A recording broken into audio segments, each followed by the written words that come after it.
Hi, my name is Daniel, and in this video I'll present you how to correctly define machine setup for the multi-channel filter machines. In this example I'm going to use the Morisaki NTX 2000 with upper turret, lower rotary turret, together with the main and back spindle. The example will be done on a part that already has defined the Mach 1 position 1, our stock, and the target itself. To define a machine setup, you have to go to the CAM tree operation folder, do a right click, machine setup, and you can edit on the beginning or on the end of the operation tree. Over here I already have my machine setup, so I'll just double click on it. The purpose of the machine setup is to correctly define where the part is located in machine environment. For that I will just simply click on the machine preview where the user can dynamically see the results of the definition of the machine setup. As the part can be located on the main spindle and as on the back spindle, the shifts should be defined. So let me just give you an example. If I double click over here and I put 100 mm, the 100 mm the part will be shifted from the face of the chuck. Let me just close the machine preview for a moment, put my Z on 0, and let me define the fixture. So the machine setup allows user as well to define the fixtures, and in this example I already defined my main spindle and back spindle jaws. Let me just go to the edit,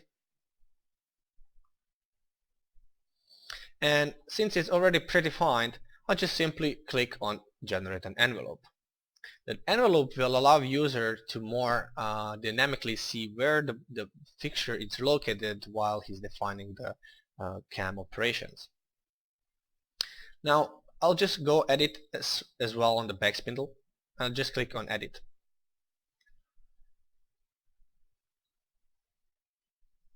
I'll just go to my view, and over here what I have, the user can also dynamically switch between different diameters, or either with a different Z value. So right now I just click on the cylindrical surface over here and click on the Z position on the edge over here. As well, for the back spindle, as on the main spindle, I just click on the generate envelope and I'll click OK.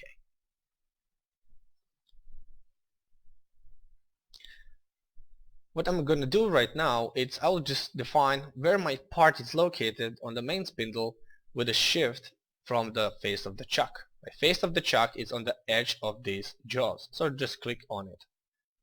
I'll click OK, and my value will be automatically read it from the edge that I actually click it. I'll do the same thing on the back spindle. I'll just click it on the very edge of for the back spindle, and I'll click again OK. I'll go back to machine preview, and actually I can see the result what we have defined.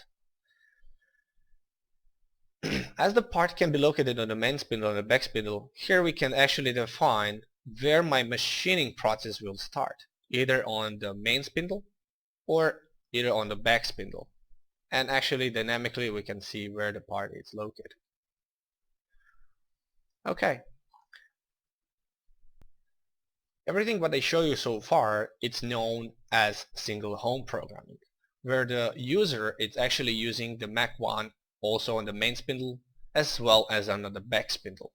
For the practical reason, there is a need to define well known as double home programming, where the user will actually use Mach 1 for the main spindle and Mach 2 for the back spindle, where the coordinate system will be located on the left side of the part.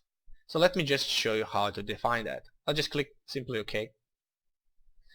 And in the part, I'm just gonna go to the coordinate system manager, and I'll just go right click on the Mach and I will add it. I'll change the number of the Mach that I want to define. I'll select the definition option of select face, as well I'll put it on the center of resolution face. and I'll just simply click on the largest diameter that I have on the part, and I'll use the change opposite feature. Since this machine is FANUC based, I have to rotate my coordinate system in order to follow the same z-axis direction, and I'll click OK. I'll accept the default values for my levels, and I'll click OK as well. I'll go back to my setup, where instead of my Mach 1 on the back spindle, I'm gonna use Mach 2. As well, together with the Mach 2, my fixture position and the shifts are now based on the Mach 2, so therefore I have to change my Z coordinate. So I'll just click on the back on my jaws, and I'll click OK. The values are changed, and I can go back to machine preview.